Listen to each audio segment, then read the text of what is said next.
And even prior to the pandemic in 2019, it stood as high as 8.8%. I think there's a high likelihood that a recession is ahead. Mann says how deep the possible recession could get would depend on how aggressive the Federal Reserve is going to be with the rate hikes. Warm winters, maybe there was an element in the utilities and the trading desks across these utilities that we didn't necessarily need a full inventory in storage, and maybe we could get by with 30 or 40%. And I think there was a big misdirection. We were planning on a cold winter in Europe and saving our friends in Europe, and we miscalculated that we could actually have cold weather at home. And nobody has a crystal ball, and so we're just vulnerable as a state to these unforeseen supply also shocks. It's a monopoly, right? So if one group, and it's interesting, it's only one player for each region, so like you don't have competition. So if somebody else does a better job at it, they won't get rewarded for doing a good job. Right, yeah, mistakes you make, your customer has to pay, right? Right. Yeah, I won't be starting a utility company, and neither will anybody else. We're dependent on these massive utility companies to provide natural gas and electricity. And what we're seeing with both of these trends from the utilities is prices tend to go up, and they very rarely, if ever, come down. So that is why we are now getting these written notices from in my case, SDG&E, saying, hey, customer, your price is double this January. Just be forewarned that you're going to be paying more. And there's really nothing we can do other than turn the heater off and put a sweater on inside. Right. So is this going to have an impact on our electricity costs? Absolutely. So 43% of our power generation on the electricity side is generated by natural gas. So as natural gas prices increase in California, because we are on, quote unquote, the end of the pipeline, we're relying on piped gas from other regions of the country and even Canada, as those supplies become in more demand due to these weather events in those states, we're left bearing the brunt of paying whatever cost we can just to get that gas. So we will see our home heating prices continue to be elevated, as well as our electricity rates. Yes, absolutely. And are these prices here to stay? Or you mentioned the utility costs go up and they never come down. Right. Can you tell us why you think that? Right. Because it's a huge jump. It is. And if you look back historically at natural gas prices delivered to residential customers, dating back really 25 years, you see a trend line that does nothing but rise. So there are some characteristics in that trend line where you'll come down. It's supply and demand, it's basic economic principles, but over time we are producing less as a state. So now where we were producing maybe 20-25% of the gas we consume, now we're producing 10. So as we produce less, we are more prone to these supply shocks. We don't buffer those shocks as well because we're not producing enough as a state. We're coming around to this, but there's less urgency for them to do this. So are we being hypocritical? We are doing stuff. We are not allowing things happen here, but we're going to third world countries and we're kind of taking from them, or absolutely essentially destroying certain parts of their environment. Right. But we are okay here because we don't see it. It's not in my backyard. And if we produce, or we're not producing it, if we buy 50 million barrels from the Ecuadorian Amazon, which we did in 2021, nobody sees that. And nobody in California is asking why we're doing that. And oh, by the way, we bought 48 million barrels from Iraq, where they openly flare gas so violently that there's increased leukemia rates for children in villages in Iraq. And we're buying Iraqi barrels. And what this is called is environmental leakage. And the Global Warming Solutions Act of 2006, which was signed by Governor Schwarzenegger at the time, specifically forbids any practices or any purchases of products that result in human rights abuses, that result in environmental leakage. So we're literally ignoring the landmark environmental laws that we put in place because we want to extend this image that California is not producing the resources that it badly needs. And there's emissions, a lot of emissions to transport this. Oh, absolutely. The port of Los Angeles and Long Beach is the number one source of pollution in Southern California. And anybody can look that up on the South Coast Air Quality Management District's website. The pollution at the port is more than all 6 million of our vehicles combined.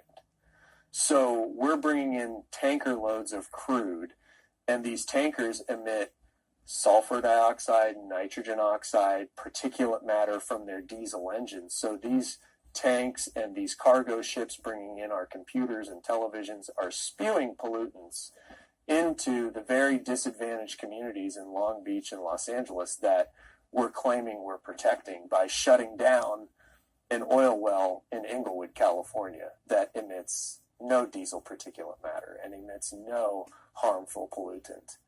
But the policymakers will not look at the port whatsoever. How does all this make you feel? Because you're an insider, you're seeing all of this. Right.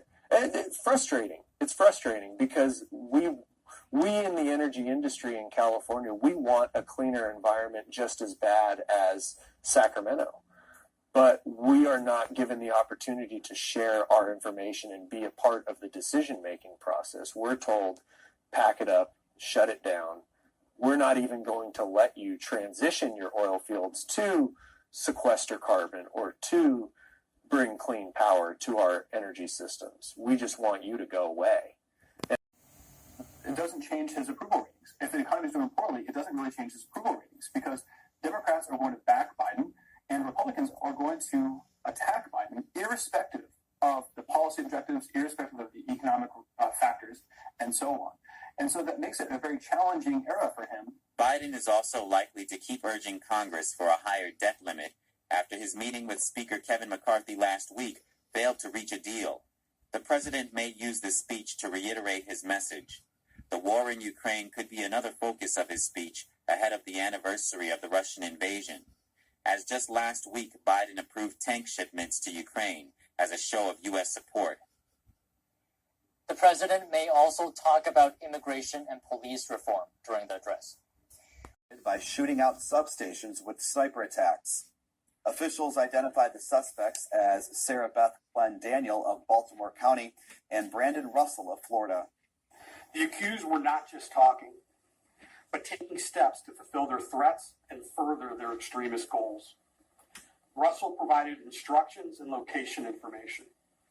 He described attacking the power transformers as the greatest thing somebody can do.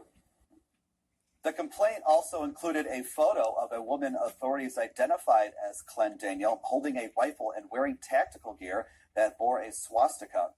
Authorities said Russell has a long history of ties to racist groups and Nazi beliefs, as well as past plans to attack U.S. infrastructure systems.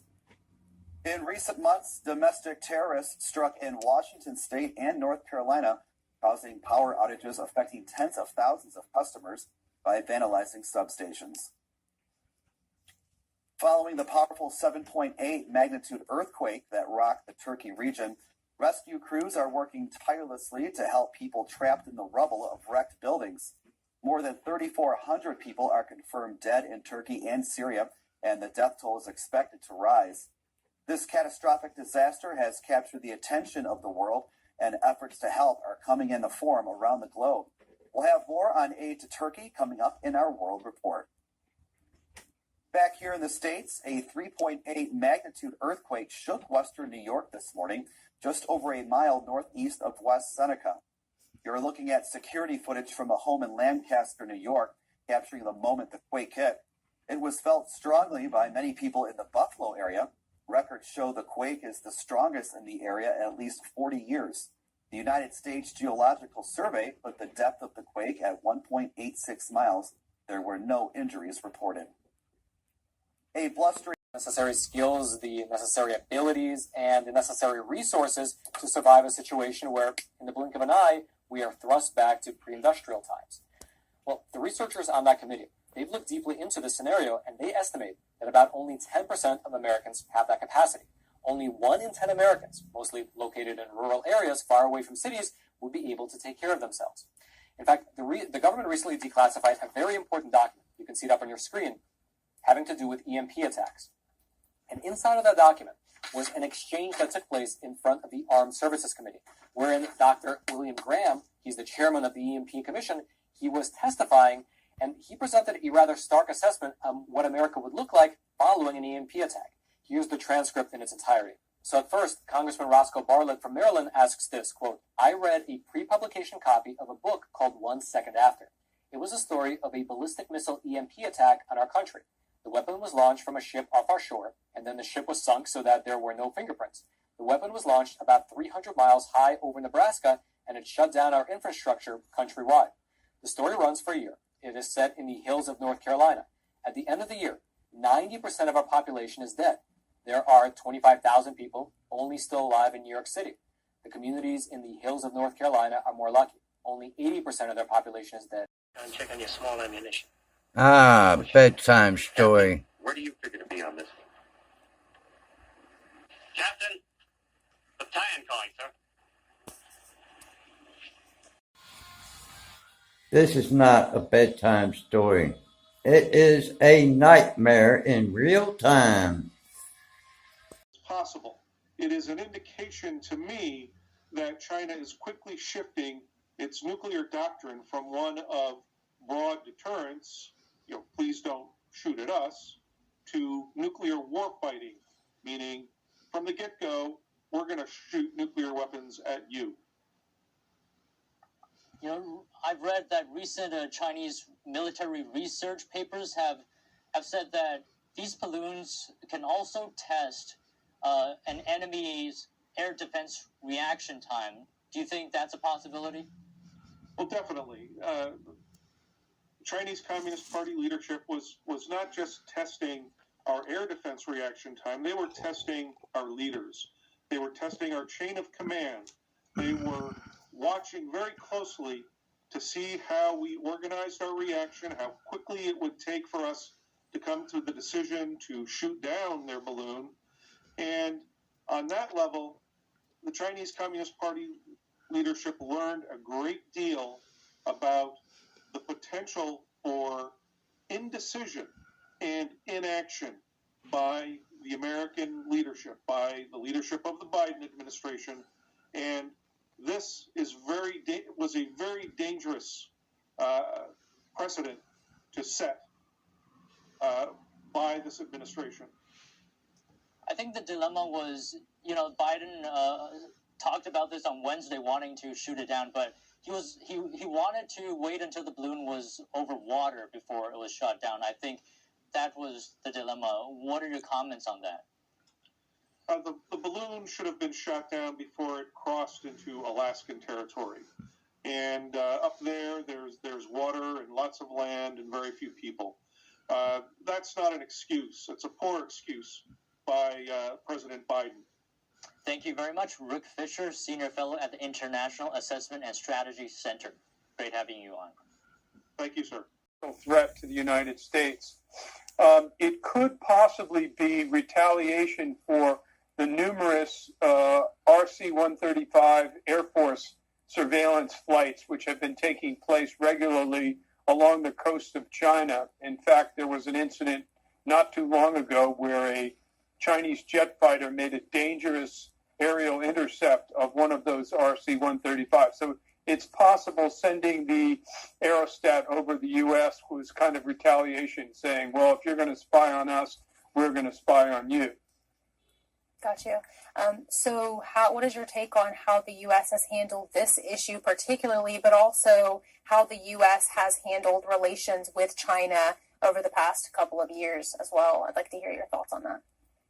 Sure. The Trump administration initiated revolutionary new policies towards China. No longer was the 40-year policy of unfettered engagement, looking the other way on nefarious Chinese behavior, whether it's human rights abuses, whether it's selling weapons and nuclear and missile goods to rogue states like North Korea and Iran. And most importantly, the Trump administration recognized that it's the Chinese Communist Party and communist ideology which are behind these bad behaviors. This was really a new point because like I said, for 40 years, the idea was that there really was no threat from Chinese ideology. They didn't believe it. The Biden administration has adopted some of the policies of the Trump administration, but right now there's a debate within the Biden administration between more leftist radicals who want to make up with China and develop policies that would supposedly mitigate climate change and basically put aside the hardline policies that were initially adopted by the administration. And I see them winning out in the sense that the Biden administration is trying to reset relations with China. So I want to now ask you about McCarthy's expected trip to Taiwan. This follows, of course, former Speaker Pelosi's trip. And, of course, these two trips sparked immediate backlash from the CCP. What do you make of the speaker, somebody in a speakership position, going to Taiwan? What does that say about the state of relations between the U.S., Taiwan, and the U.S. and China? Yeah, it's very significant. Again, we would hearken back to August of 2022 when then House Speaker Nancy Pelosi made a landmark visit to Taiwan. And we saw an unprecedented reaction by Beijing. In fact, they launched the largest war games around Taiwan that we've ever seen. And they included nearly a dozen missile firings that actually bracketed the island. And it was really a rehearsal for an invasion of Taiwan.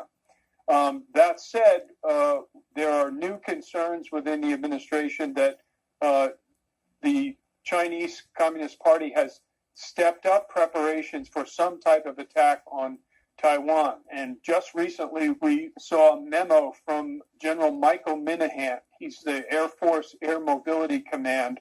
And he revealed that in October of 2022, Xi Jinping held a war council on Taiwan. And General Minahan said that he believes that China will go to war with Taiwan, which will involve the U.S. in defending Taiwan in the next 2 years, by 2025. The timetable is hard to say, but clearly there's some new information and new intelligence indicating that the danger of a conflict with China over Taiwan has sharply increased over the last 3 or 4 months. Thank you for speaking with us today. We appreciate you. Surveillance capabilities, research and development, and advanced weapon systems. He pushed back on criticism that the spy balloon should have been shot down sooner. Shooting down the surveillance balloon over water wasn't just the safest option, but it was the one that maximized our intelligence payload. The Gang of Eight is also expected to be briefed as soon as Tuesday. The group is made up of key Intelligence Committee members and top leaders from the House and Senate. A U.S. fighter jet shot the balloon down with a missile off the coast of South Carolina on Saturday. It just popped, and above it was like confetti. Senior defense officials say the missile punctured the balloon when it was about 6 nautical miles off the coast near Myrtle Beach, well within the 12 nautical miles of U.S. territory. The debris landed in 47 feet of water and spread out over several miles. Recovery operations included several ships and a salvage vessel. Officials say